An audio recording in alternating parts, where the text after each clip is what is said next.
Hey, somebody sent me a video about, well, what would the motive be of these pilots? I don't know. I mean, crazy fucking people, they don't know why they do shit. Jeffrey Dahmer, when he got caught, cried and was actually relieved. He knew what he was doing was fucked up, but he couldn't keep from doing it. I mean, you do that, with women do it shopping, I do it with fucking books. I mean, fuck, I don't know. I mean, you think you could ask the motherfucker that's doing this behavior why, and it isn't always very clear. And crazy motherfuckers have demonstrated this before. That German pilot, it turns out, later on they figured out he was going to lose his medical, so he wasn't going to be able to fly. And, flying's fun. It's very addictive. And, he just couldn't imagine himself working at a fucking Quickie Lube or a fucking gas station doing bullshit. So his way of dealing with his disappointment was killing a whole plane load full of people, which is what he did. When the captain went to go to the bathroom, he locked the fucking door and crashed the goddamn thing into the ground. There have been other incidents in all facets of employment where people have done crazy shit. Police officers killing people, they pulled them over, airplane pilots. So I'm not hanging this whole fucking thing on airplane pilots. But in this airplane thing, it's easy to guess that maybe it was religious reasons. Going to do it for Allah or fucking whatever. Fuck, I don't know. I mean, a lot of this hostility in the Middle East is for religious reasons. Some of these extremist terrorists, they're doing it for God. Fucking crazy as it gets.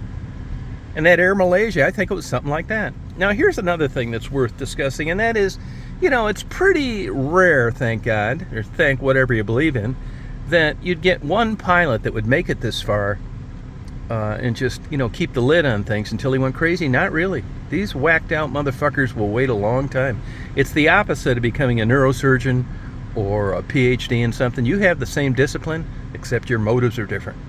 And with these crazy fucking pilots, I mean, for all I know, this Air Malaysia guy and this Air India guy have been jacking off in bed 10 years thinking about the day they get to wipe out a whole fucking airplane full of people, them included. Sounds fucking nuts. Maybe they just martyrize themselves. In the Air Malaysia thing, what are the chances of getting two pilots that are that crazy? Very low.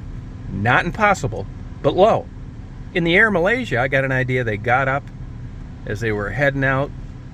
It wouldn't surprise me if the guy that decided to do this put one between the eyes of the guys that just thought he was going to work for the day.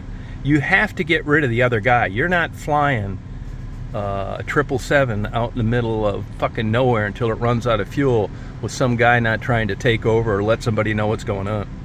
Or he was crazy too, but that's just so unlikely. Now, at least in this Air India crash, we have the luxury of hearing what happened and seeing what happened. There's shit to analyze and black boxes to listen to. The other one, it's pure speculation. We may never know. But on this Air Malaysia, this is a no-brainer. You got a crazy motherfucker, and Air India realizes, and the aviation community realizes, which is why the Dreamliners haven't been grounded, you got a crazy fucking pilot that turned off those switches intentionally. That's why the goddamn thing crashed. End of story. And the minute this gets out, so they're going to drag this out for a final report. It's going to be some vague fucking conclusion. I suspect what could happen, Air India, that's a big part of their economy over there. This is a big, successful airline in India. They're going to come up with a vague report that we never really knew what happened.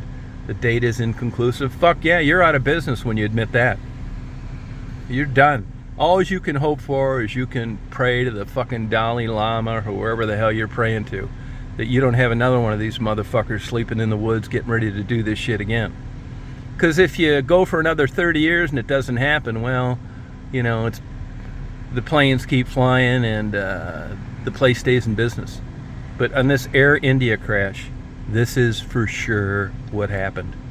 Even all these airline pilots and all these experts putting up these videos, I'm not monetized. I'm not looking for likes, views. So I'm not trying to keep this suspense up, dragging this fucking shit out forever, because there's no motive for me. You've got to be stupid to be an airline captain, particularly one that flies a Dreamliner, to not already realize what happened. That's exactly right. That's it. Crazy pilot, wanted to kill the whole fucking plane. And not only that, not only was he crazy, he was a liar too. That captain saw him turn those fuel shutoff valves off. Watched him fucking do it out the corner of an eye, but he didn't think that's what he was seeing. Then when the engines quit, he asked him, what the fuck did you turn those off for? And the guy lied. So he just reached over there and turned them on. But the crazy motherfucker already knew, he's a pilot too, that there's no way you were recovering at that altitude with that airspeed. And another weird thing in that bullshit report they came up with is, why were the fucking flaps up? Could you tell me that? Under that scenario? Didn't say a thing about it. You ask old private detective Tom Reed with no motive, I'll give you the truth every time. Party on.